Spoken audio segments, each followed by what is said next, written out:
You already got it going? Yeah. Everybody, this is YouTube, babe. Say hi to YouTube. All the people, Hey. all the people in YouTube land.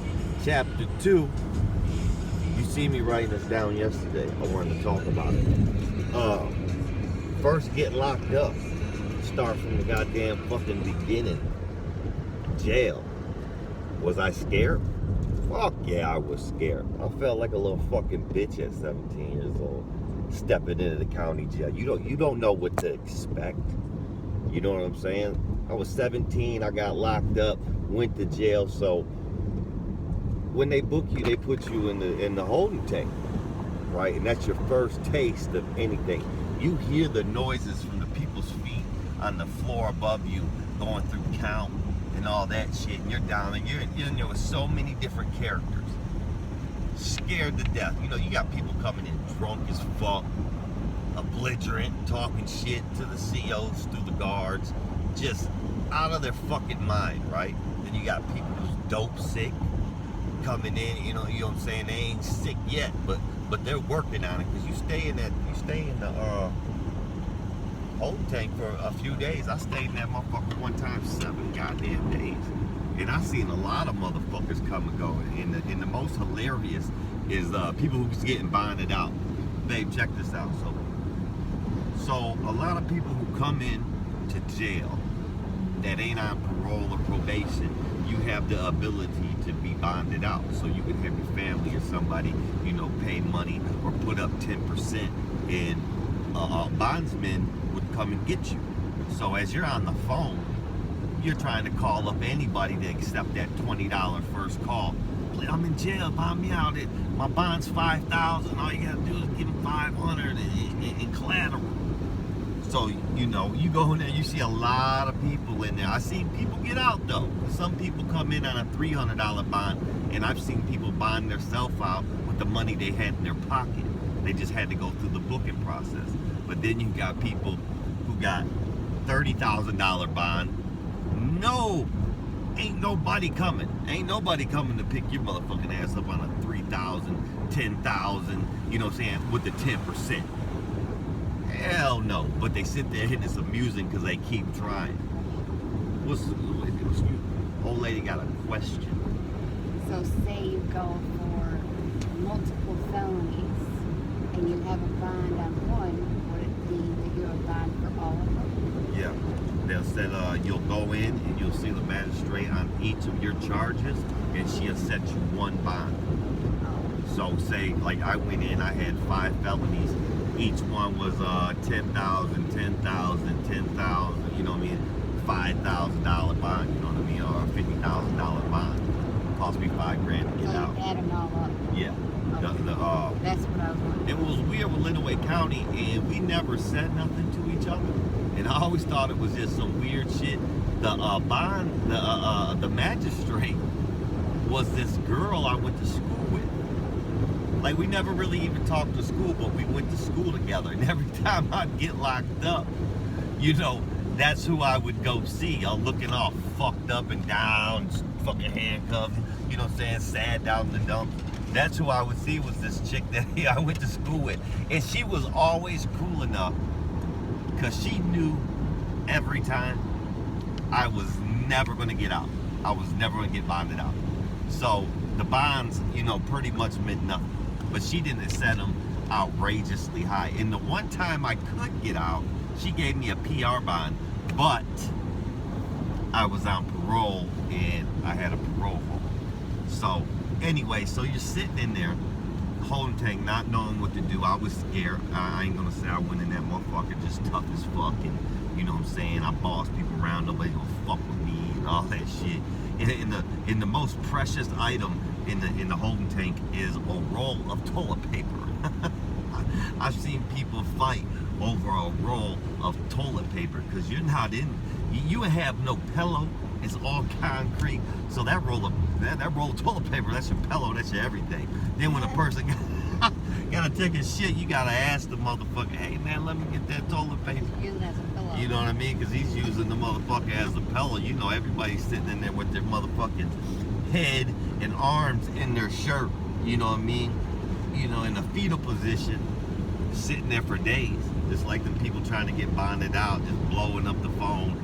Ain't nobody picking up. So you wait them few days. And this was the first, I'm going to speak on the first time I went to jail. I was scared, right? So I stayed in the holding tank. I didn't think anything else. I got a story first. Let me tell this story.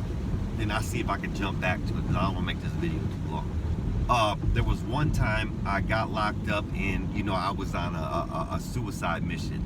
Suicide mission means that, I was out committing crimes, not giving a fuck, because I thought in my mind, truly, I was so sick in my addiction that they was never going to catch me. I would be dead before they caught me, so the crimes I'm committing, I would never have to face up to. So I was just committing any and every crime that I could possibly. Luckily, I did not go with a pellet gun or something to try to rob a bank, because I think that was the next step if I didn't get caught at the time I was. Yeah. But I remember I was up and I was snorting shit all night. So they locked me up and they put me in the holding tank in the old county jail.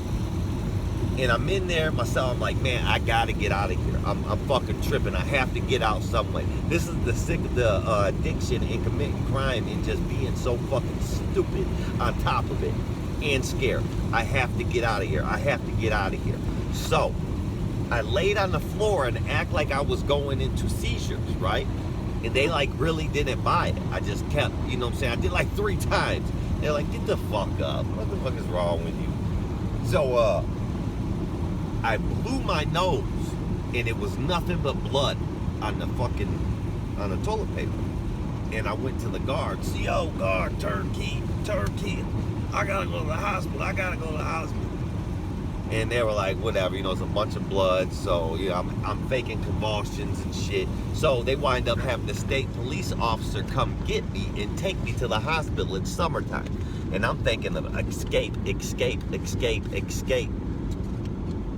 So anyway, he goes into the hospital to tell them I'm here, and I was in the back seat in cuffs. He left the window down probably about this much. So when I seen him go in, I pushed myself up halfway out the windows. I got my shoulders out of the windows, and here he comes. He runs up and pushes me by my head, slams me back in the car. So he started laughing about it. I started laughing about it, or whatever, So in my mind, I'm still thinking I'm gonna go up there and I'm gonna get in the room and I'm gonna tell them I'm sick and something fucked up, and they're gonna, I'm gonna get away where I can fucking slip right out and run. I don't know where I'm gonna run to, but I'm gonna run. So he takes me up there, handcuffs me, and takes me back to the jail. There's nothing wrong with it, drops me off. So I'm just gonna keep going with this escape thing. So the time I went to prison first when they caught me. See, I got out and I committed a bunch of more charges and I was back on the run. I took them through a foot chase through Clinton. I don't know what I was thinking. I ate a whole bunch of blue Xanax and shit early in the morning. I was staying at this house my aunt had, and I walked down to the middle town of Clinton. I went into the Clinton Inn. It's a restaurant and it's a hotel. So something was going on in my mind to where I went up. The people passed me and said, how you doing? I said, I'm fine. I walked up the stairs and they said, do you guys know somebody here? I said, yeah, my aunt and uncle staying here. I'm just going up to get my stuff. I didn't know nobody there. I just remember from a long time ago, me and a buddy met somebody who lived in the top of that place. And I figured he had some money or some weed or something in there I could steal. So the first room they had, this real old, they had the doors, then they had a window on top of the door that came outwards. And that window was open in this particular door. It was a hotel. So I stepped on the doorknob and I grabbed the trim, and I jumped up and got through that window and slid down and hit the floor. Wham! Got into this room. And by, I don't know what it was, my luck, I go in there, there must have been 2 old people who were staying there because there was pill bottles everywhere.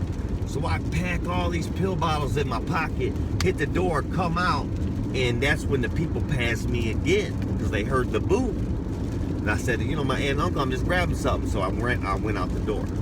So anyway, On the way out, on the way back, I see the van. There's a purse in it. I'm admitting my wrongs. I was stupid. I snatched the purse out the van. I'm in a total blackout. It took me years to remember this. Snatched the purse out the van. There was somebody in the back seat of the van with a kid or something. I'm running through Clinton. Cops were already called because I broke in that thing. Now the cops are being called because I stole this purse. I hit down the road. Now, remind you, I'm forgetting everything I'm doing. All I know, now I have a purse packed with all these pill bottles, and I know I'm getting away from the cops, but I'm not sinking in why I'm getting away from these cops, right? So, I see the cops down the road running in and out of, you know what I'm saying, people's yard back and forth. I run over to the graveyard in Clinton. I jump the fence. I could have easily ran around the motherfucker, but I jumped the fence, started running down the graveyard. There's a little road. That van rolls back up on me. It's the lady. She jumps out. She grabs her purse. We did a little tug of war. I just let the purse go. I took off. Pew! I ran. There's a little bridge with a big, you know what I'm saying, tunnel that goes underneath it, that goes from right to the bottom of the graveyard over to it's a river raisin. So I took my shoes off. I took my shoes and socks off, and I started walking through that tunnel, and I got on the other side. So when I got to the other side, I forgot everything that just happened, right? So I'm smoking a cigarette. I'm walking down River Raisin barefooted, holding my shoes. So I walk back up on the shore, and there's the park, Tate Park. And there's like 2-3 baseball games going. A whole bunch of people everywhere. So I walk right through everybody. You know, I'm forgetting the police is looking for me. So I just bailed through everybody. I got to the other side, and there's rolls of cars. So I was like, fuck it. I jumped in one car. Purse was in the car. Looked at it. There was $400 something in it. Hell yeah, put it in my pocket. I jump out the van, and I start walking, and then I hear, there he is, there he is. And I see all the cop cars piling in from the road at Bush's on Michigan Ave. So I run into the cornfield. There's no corn. It's just big divots of fucking, you know what I'm saying, of dirt. So I lay down in the divot, and I try to cover myself up with dirt so they can't see me. It fucking worked for some fucking reason. I laid there. I fell asleep because I ate all them fucking Xanax. I woke up. I was like, what the fuck is going on? Got up. I linked up. Soon as I stood up, there was the police. There he is. I started taking off. I ran all the way up to this house. There's a house like on the corner of Tate Park. Right behind it was the cornfield. And there was like this big 12-foot fence. And it was only about 20 feet long. Like I could have ran around it, but I didn't see nothing but the fence. So I jumped on the fence, and as I'm climbing, the dog got me. Boom. Oh. Grabs my calf, grabs my pants. They pull me down. They beat me up a little bit, handcuffed me and shit. Put me in the cop car. And for some reason, they take me to Clinton police station first. I'm fucked up. I give them a fake name. I'm fucked up. So they set me back. I was with Terry Keith. I'm sitting in this chair. He leaves the room. I see the windows open. I run for the window and try to get out of the window. Got caught again with my legs in there, and they ripped me. I tore my chin up. I was all scraped up because they just ripped me through the window on the floor. They never charged me with escape. See, that one happened first. Then when I went to jail on that time is when I did the hospital thing. So that happened first. Left onto Telegraph Road, US 20. Then I tried it again at the hospital. So I told them a fake name. They ripped me down. Then they take me to Tecumseh Police Station. I'm telling them a fake name. They all know who the fuck I am. I'm just fucked up. Dude lets me go out to the garage, smoke a cigarette a couple times. He's asked me all these questions. I said, that ain't me. And I'm so-and-so. So he winds up, like the third cigarette, he was like, all right, Danny, come on, let's go smoke. And I jumped up. Got me. That's like me admitting to my name. Then I went to the county jail and fucking did all that crazy shit. I was like in there for a night. Then I started faking convulsions and everything else and whatnot. So yeah, getting arrested. Yeah, I got more stories like that. That's crazy. Maybe I'll hit you with another one. is the second time I went to prison, I was on the run and I was staying way out in the country at Manitou Beach. In some way, I got up some money to get a couple of Oxycontins at this time, 40 milligrams. So I take the girl's car I was with, I drive all the way in town, I get the 40 milligrams, I eat them both, I'm having a good time. I got some hot and ready pizzas, come back, feed the kids or whatever. So it was race weekend, I was on 223. I'm doing like 90 in this little car coming around the curve. So as I'm coming around the curve, a state cop's coming. Sees me, flips around. I hit a dirt road, just bailing. I'm like, oh, I know I'm fucked now. I've been on the run for a couple months. I know I got new charges. So, anyway, what happened is, he pulls me over, and the only thing I can think of was to give him a fake name and act like I'm not from here. I'm from down south. So when he came to the window, I was like, yeah, sir, how you doing? My name's Jimmy Ray Simon. My dad's name's Simon. I said, yeah, I ain't from around here. I'm down there from Texas. You know, I'm down here staying with a girl. You know, I ain't got no ID or nothing. We just get some hot red pizzas. I was getting ready to go back to the house. I'm sorry, I was speeding, officer. You know, it's race weekend. You know, I'm talking like this the whole time. I got him going. He can't find me on the computer, so he thinks I have a fake name. But he was about to let me go. So he takes me down to the jailhouse, the fingerprinting. I get down there, I see Androvic. I went to school with Androvic. He was the motherfucking dude at booking when I got there. You know, booked you in. So I'm sitting, I ain't seen him for years because I went to prison. And I'm in there, got him going. Yeah, man, you know, I'm just down here. You know, the car, I don't need it impounded and nothing. You can call the old lady and she'll tell you who I am. And they fucked up by letting me get on the phone with old girl and say, hey, babe, you know, this is me, Jimmy. Jimmy, I just left the house. You know, and I'm trying to end it, but she was so fucking stupid. I said, Jimmy Ray Simon, they want you to tell them what my name is, babe, it's me. And she was like, yeah, his name's Jim. You know, we're going out. She acted stupid, so they got suspicious.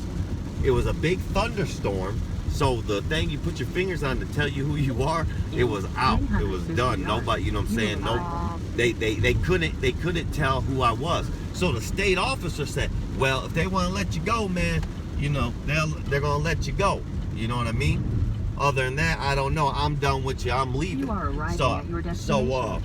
Driving directions I'm will sitting end. there and they put me in a holding tank by myself. I'm sitting there sweating fucking bullets like, oh shit. You know what I'm saying? Like, man, are they gonna fucking let me go? I'm going back to the joint. You know what I mean? I'm caught. I'm fucked. Unless this pulls off. And here comes motherfucking boot camp and Sergeant White. Denny, get the fuck up. I was like, oh man, you got me. The look on that state police's face, seeing when I started talking like I talk regularly, and I fucking for like 2 hours, I've been telling, no man, my name's Jimmy Ray Simon, I'm from Texas, man. I don't know nothing down here. Maybe I told Androvic's bitch ass, because he was even like, I know you something. I said, I'm from Tecumseh. I take the kids out, they play softball, maybe you know me from there. You know, I had this whole thing going on for 2 hours. Then fucking Sergeant White in boot camp came up and got me. I was like, God damn. What if that state police would have just let me go? But you know, in my mind, it just tells me, you know, what else would I would have done in that mind frame? You know, that I don't tell these stories for people to, you know, to glorify or think like, you know, this is, you know, what life is. This is what dragged me down. I know I speak of it in a funny terms, but you know, this was the darkest of my life when I thought I was nobody or capable of nothing.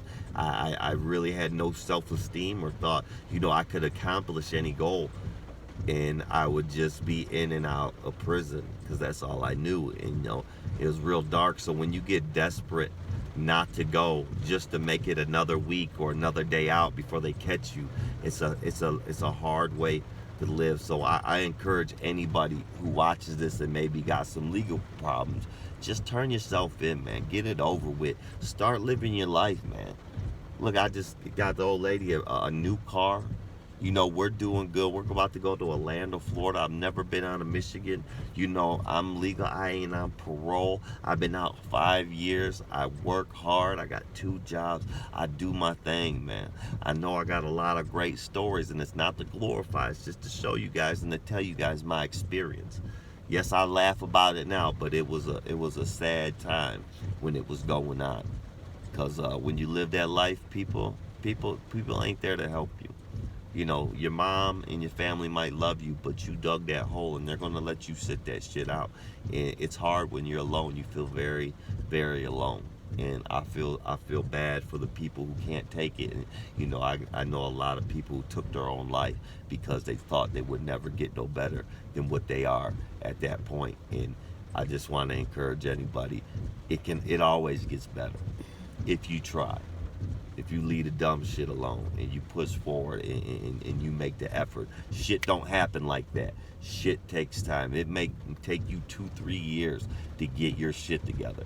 But I promise you, if you keep your melon on tight and you know what you want out of life, it can be accomplished. So if you're still here and you watch this to the end, I appreciate it. So my beautiful wife here, she's with us. We all appreciate you. And have a wonderful day. Hit the bell, subscribe, whatever you gotta do, whatever that shit is. Put a like. I don't know what the fuck, how to do it, but just do it. And you know, leave a comment. Let me know what you guys want to hear. With that, I'm out of here.